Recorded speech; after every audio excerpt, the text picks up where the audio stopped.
Long March for Gaza কর্মসূচি ঘোষণা দিলেন বাংলাদেশের প্রথম শ্রেণীর আলেমগণ। তার মধ্যে ডক্টর মিজানুর রহমান আজহারী অন্যতম।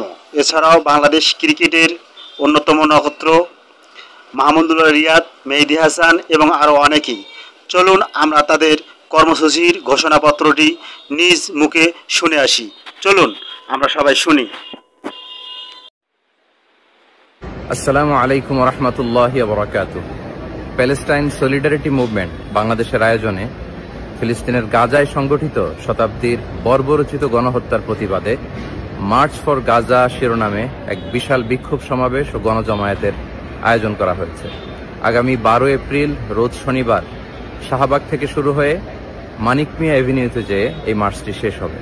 ইনশাআল্লাহ তাআলা আমি নিজে সশরীরে এই বিক্ষোভ সমাবেশে উপস্থিত থাকব এবং আপনারাও দলে দলে যোগদান করুন। মানবতার পক্ষে, ন্যায়ের পক্ষে গাজাবাসীদের সমর্থনে দল, মত, জাতি, বর্ণ, পেশা নির্বিশেষে সবাইকে এই প্রোটেস্টে অংশগ্রহণের জন্য আমি উদাত্ত আহ্বান জানাচ্ছি।